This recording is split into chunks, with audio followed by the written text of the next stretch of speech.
हम बात कर रहे हैं गोलीय अवतल पृष्ठ से अपवर्तन के बारे में। गोलीय अवतल पृष्ठ यानी कि इस तरह का एक पृष्ठ है जो अवतल है। अवतल पृष्ठ, इस तरह का अवतल पृष्ठ होता है। उस गोलीय अवतल पृष्ठ से हम लोग अपवर्तन के बारे में बात कर रहे हैं। तो मान लिया कोई ऑब्जेक्ट है वो इस बार यहाँ पर है और एक प्रकाश किरण जो है वो उसके मुख्य अक्ष से गुजर रही है, तो वो सीधी गुजर जाएगी। दूसरी प्रकाश किरण जो है, मान लिया वो इस तरह से उसके पृष्ठ पर आपतित होती है। एक प्रकाश किरण जो है वो उसके पृष्ठ पर इस तरह से आपतित हो रही है। तो जब इस पृष्ठ पर हम अभिलंब खींचेंगे तो अभिलंब किधर, उसके सेंटर से गुजरता है, तो इसका गोला इधर है, इस तरह से इसका गोला उधर होगा। तो जो उसके ऊपर अभिलंब खींचेंगे वो जो है उसके सेंटर से गुजरेगा, कुछ इस तरह से उसके सेंटर से गुजरेगा। तो ये जो है उसका सेंटर होगा इस गोलीय पृष्ठ का। तो यहाँ पे ऑब्जेक्ट है, ये गोलीय पृष्ठ का सेंटर है।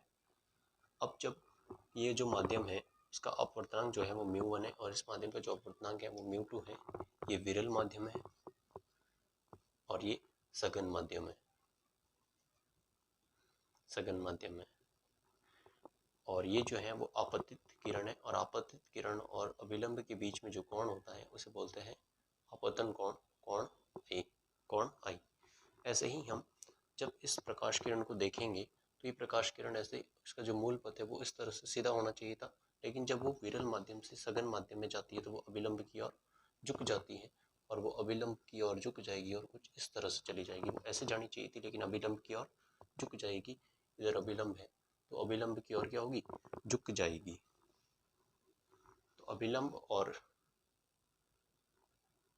जब इस प्रकाश, ये प्रकाश किरण पहले इधर जा रही है, दूसरी प्रकाश किरण ऐसे जा रही है, तो ये दोनों कभी आगे एक दूसरे से नहीं मिल सकती।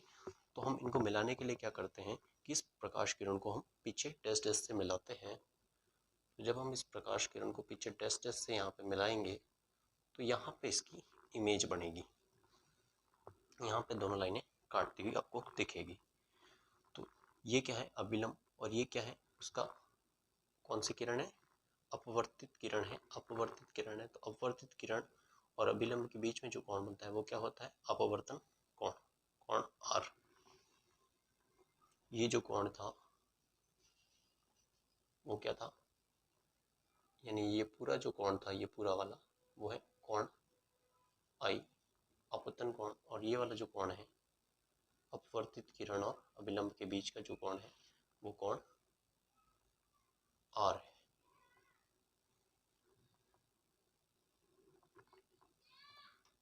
अब हम यहाँ पे क्या कर रहे हैं, तीन कोण मान रहे हैं। ये अल्फा है कोण, ये कोण बीटा है और ये कोण गामा है।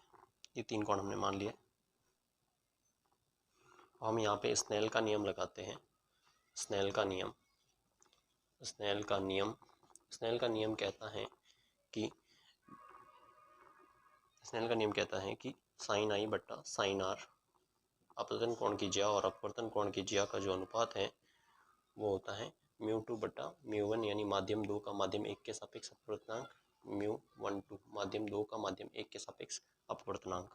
तो इसको हम दोनों को क्रॉस गुणा करेंगे तो क्या हो जाएगा, μ1 साइन आई बराबर μ2 साइन आर।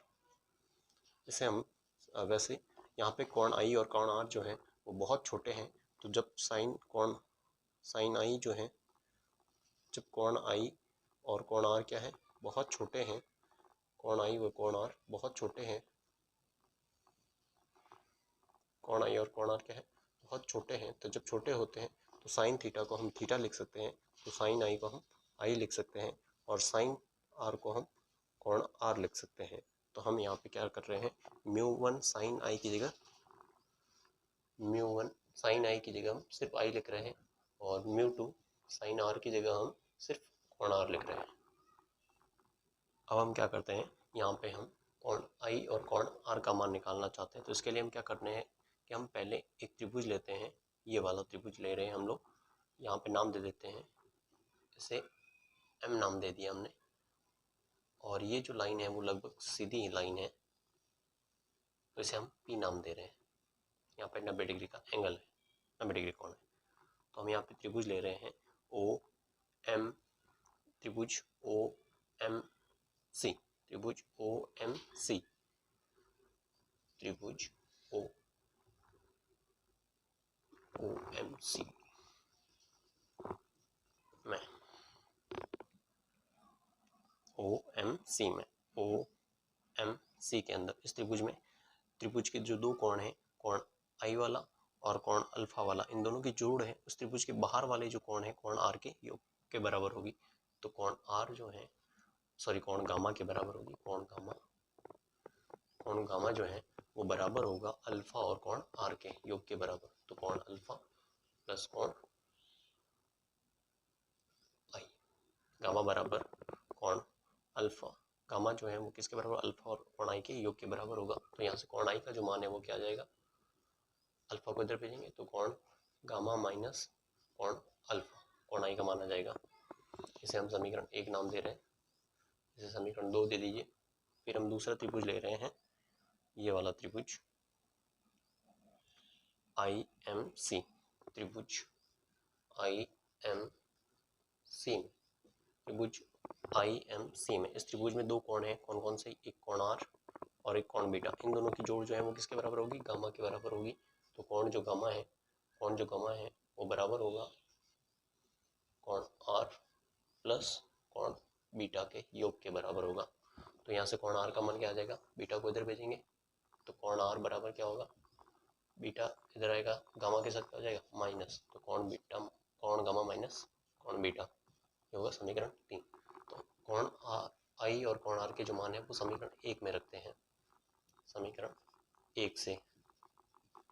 तो समीकरण 1 में क्या है, μ1 कोण आई की जगह हम क्या लिख सकते हैं, गामा माइनस अल्फा बराबर μ2 कोण आर की जगह हम क्या लिख सकते हैं, कोण आर की जगह हम लिख सकते हैं गामा माइनस बीटा, दोनों से गुणा कर दिया तो μ1 गामा माइनस μ1 अल्फा बराबर μ2 गामा माइनस μ2 बीटा। अब हम अल्फा बीटा और गामा के मान निकालेंगे। तो जहाँ पे अल्फा बीटा और गामा क्या है, अल्फा बीटा और गामा क्या है, तीनों छोटे हैं, छोटे होने के कारण जैसे हमने यहाँ पे लिखा था साइन आई को हमने आई लिखा था, साइन आर को हम आर लिख सकते हैं, वैसे ही अल्फा बीटा और गामा छोटे होने के कारण कोण गामा को हम टेन गामा, कोण बीटा को टेन बीटा, कोण अल्फा को हम टेन अल्फा लिख सकते हैं, अल्फा। तो यहाँ पे μ1 टेन कोण गामा की जगह हम क्या लिख सकते हैं, टेन गामा माइनस μ1 अल्फा की जगह क्या लिख सकते हैं, टेन अल्फा बराबर μ2 गामा की जगह हम क्या लिख सकते हैं, टेन गामा माइनस μ2 बीटा की जगह हम क्या लिख सकते हैं, टेन बीटा। अब हम टेन अल्फा, टेन बीटा और टेन गामा के मान निकालेंगे, ये समीकरण 4 है। तो टेन अल्फा देख लेते हैं पहले, टेन अल्फा के लिए कौन सा, ये वाला त्रिभुज समकोण त्रिभुज लेना है, तो ये पूरा त्रिभुज लेंगे समकोण, कौन सा त्रिभुज ले रहे हैं, समकोण त्रिभुज, त्रिभुज ओ एम पी, त्रिभुज ओ एम पी में, त्रिभुज ओ एम पी में टेन अल्फा क्या होता है, लंब बटा आधार, लंब जो है वो क्या है एम पी और आधार क्या है ओ पी, एम पी बटा ओ पी। ऐसे दूसरा हम टेन बीटा लेने के लिए कौन सा त्रिभुज लेंगे, एम पी, त्रिभुज आई एम पी में, त्रिभुज आई एम पी में इस त्रिभुज में कोण बीटा का मान क्या होगा, आधार बटा लंब बटा आधार, एम पी बटा आई पी, टेन बीटा बराबर एम पी बटा आई पी। ऐसे ही तीसरा त्रिभुज गामा के लिए ये वाला ले रहे हैं सी एम पी, त्रिभुज सी एम पी में इस त्रिभुज में क्या होगा, कोण गामा, टेन गामा का जो मान होगा वो एम पी यानी आधार लंब बटा आधार यानी एम पी बटा सी पी। तो टेन गामा बराबर एम पी बटा CP। तो अल्फा बीटा और gamma in tan alpha tan beta और टेन गामा की जो मान है वो समीकरण 4 में हम रखेंगे।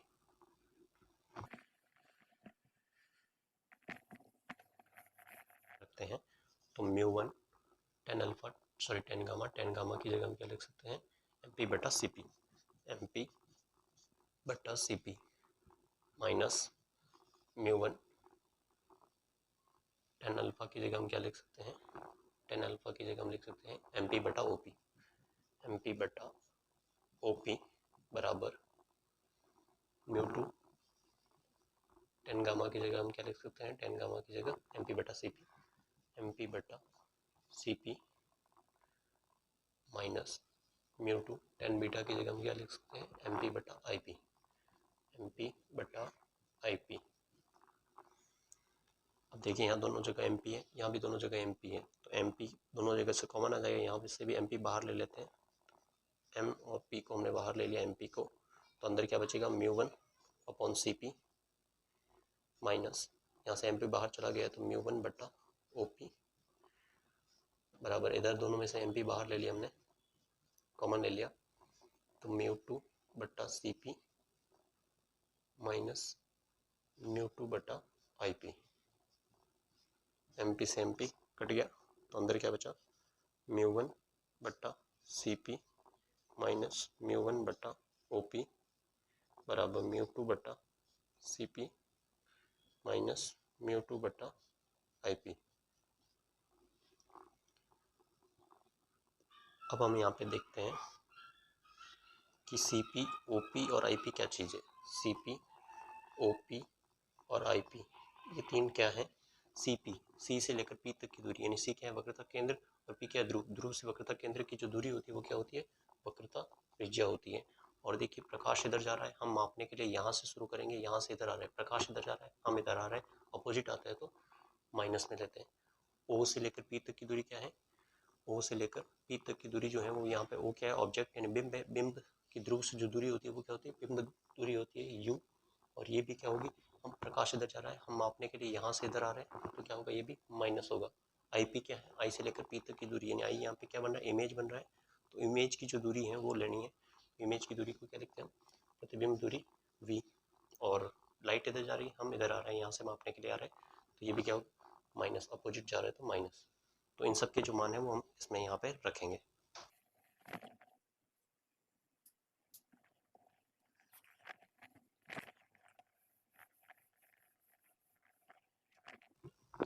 तो μ1 बटा CP, CP की जगह क्या लिख सकते हैं हम, माइनस R माइनस μ1 बटा OP, OP की जगह क्या लिख सकते हैं, माइनस का U, माइनस का U बराबर μ2 बटा CP, CP की जगह हम क्या लिख सकते हैं, माइनस का R माइनस μ2 बटा IP, μ2 बटा IP, IP की जगह हम क्या लिख सकते हैं, माइनस का V, ये दोनों माइनस माइनस क्या हो जाएंगे, यहाँ प्लस हो जाएगा, ये दोनों माइनस माइनस यहाँ पे क्या हो जाएंगे, प्लस हो जाएंगे,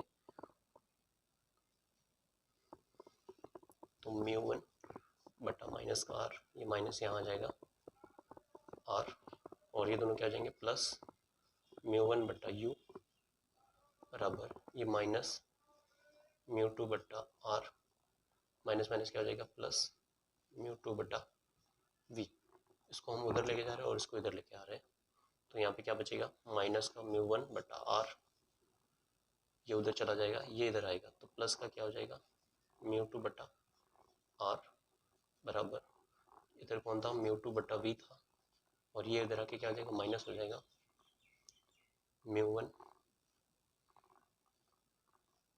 बटा U।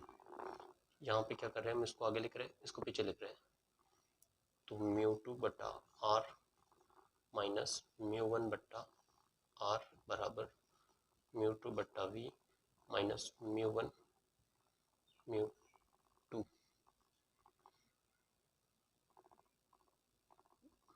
μ1, ये U वाला इधर गया था ना, तो U वाला μ1, तो μ1 बटा U। अब देखिए यहाँ पे क्या है, R दोनों में लसअप आ जाएगा, तो R अगर लसअप आ जाता तो नीचे क्या आ जाएगा R, ऊपर क्या बच जाएगा μ2 माइनस μ1, और इसके सामने यही होगा, तो ये जो है वो समीकरण होगा जो है वो किसके लिए है? गोलीय अवतल पृष्ठ से अपवर्तन के लिए। गोलीय अवतल पृष्ठ से अपवर्तन।